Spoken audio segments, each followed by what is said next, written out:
because every year 5 million children are born. But the question is, are we having a matching educational provision for this growing population? With 122 million Nigerians who are below the age of 24, 84 million of them, they are either out of school or have not joined school or are intermittent in schools. And that's a huge gap you have in the educational sector, which means we have to spend 2.6 trillion naira every year on education. And what do we have in our budget? What's the education budget? 500 billion to 700 billion, and that's budgeted. That's not really spending. So now you see the gap. We have to spend 2.6 trillion. In 10 years, we have to spend 26 trillion. And that is if there is no corruption, and that is if there is no insecurity. Because we are spending more on insecurity because we have not invested in education. So if you fail to invest in education, you have to invest to fix insecurity. And it costs you twice to fix insecurity than to fix education. So you have to decide what to fix first. So I think the clever way to address this issue of insecurity is to invest more in education. And not just ordinary education. We are operating the 1981 curriculum that says you have to have a grade, you have to memorize things. We have machines that keeps memories of things. We no longer competing with machines. We have to train human beings to be creative and to process information. And that's the kind of curriculum I see, not just finishing from university, but becoming relevant, creating jobs and adding value to the economy. And it comes down to the political leadership. When people are contesting in positions because they want to get power, they want to get money, we'll never get there. That's the starting point. And there's no way we can get these kind of right leaders into those positions when you have so many monetary attraction to political positions. Because you see people contesting for elections, but they have no agenda for education. They have no agenda for youth inclusion, for youth empowerment. What kind of leaders are they? They're just there because they want the paparazzi and the privileges attached to the office, not because they want to serve. So I think we all have to be conscious about what is politics.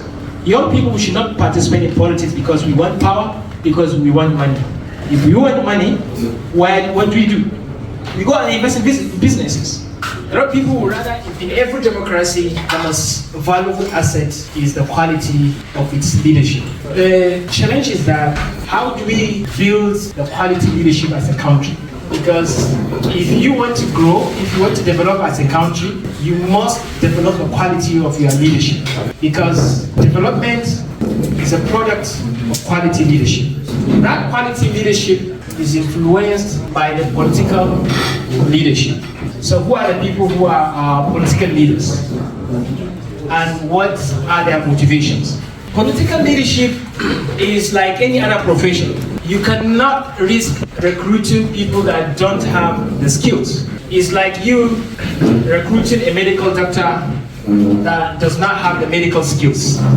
So political leadership is as important as any other profession. That's why we have to build the skills for people to be political leaders, so that we can have that quality leadership, so that we can develop as a country. If you see any country that is developed, it's because of the quality of leadership. If you see any country that is not developed, it's because they lack the quality leadership. And that is why the Nigerian Youth Parliament was established, to train young people who aspire to be political leaders, so they can be better leaders and give us that quality leadership. So Nigerian Youth Parliament, the training ground, to train the quality leaders who will now become our political leaders. And myself being the pioneer member of the Nigerian Youth Parliament, being the first chief whip of the Nigerian Youth Parliament, it was one of the most life-changing experience. And it's an experience that has opened my eyes and opened doors for many opportunities in my life.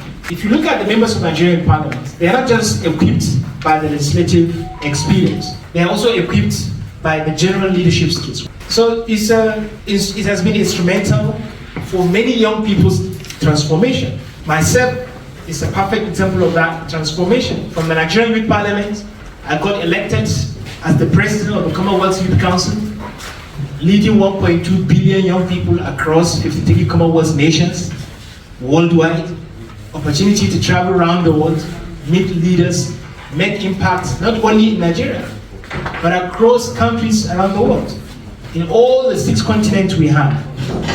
And that's because I was able to pass through the Nigerian Youth Parliament. Because that's one of the greatest moments where I had my biggest realization. Because at the Nigerian Youth Parliament, I met amazing young people that inspired me. We learned great deals of knowledge and skills, especially in leadership.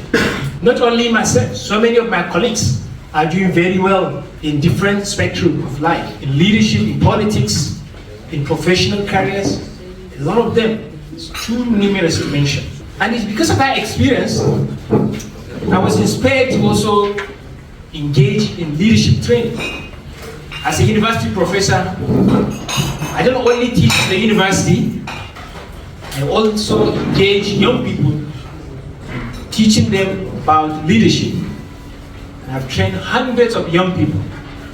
At the moment, I train CEOs, managers of businesses in various leadership skills.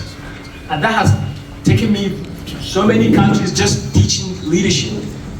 Because I discovered that that's the key element that will change our society. That's the key element that changes individuals and then transform the entire society. So for me, Nigerian Youth Parliament is an opportunity for young people to meet and compete for development among their peers. Because I remember one of the greatest challenge I faced when I was in the Nigerian Youth Parliament was when I met amazing young people who are far, far, far better than me. And I was looking at them and saying, how can I be like that person? How can I be like him? How can I be like her? And I was amazed by their intelligence. And that has really motivated me. Even when I went to the Commonwealth, when I saw amazing young people who are doing very well across the world, I was motivated. So I think it's a moment where young people get motivated and agitated to do better for their lives. So for me, it's a platform for also policy formulation and policy lobbying.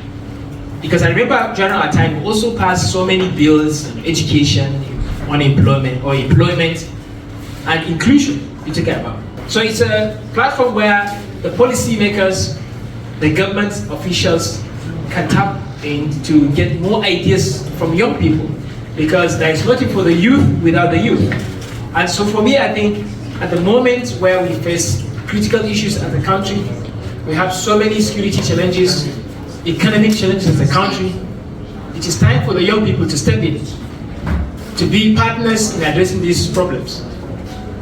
It's not true to say young people don't have the capacity.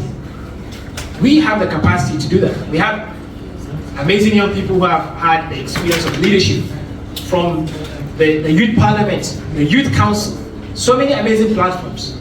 So I think young people, this is our moment to step in, to come up with brilliant ideas, creative ideas to fix our problems. It's not only the senior generation that can help us go through this trying time.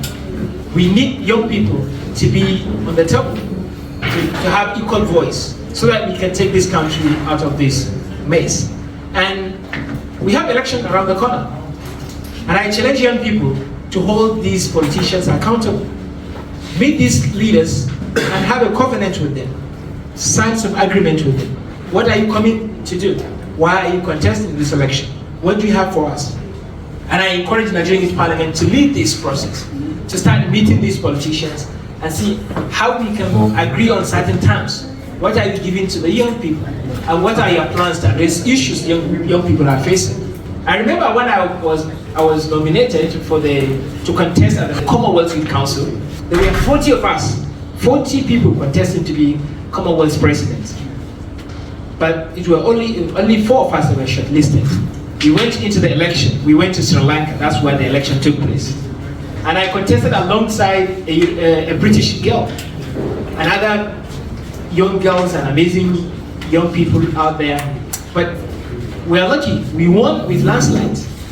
And not because of any reason, but because they were convinced that, yes, we can give them that kind of leadership. And that leadership didn't come just by luck. It's through process. You don't just want to wait until when you have the chance. A lot of people, young people want to get into the top, they want to get positions, but they are not prepared. So you have to get prepared.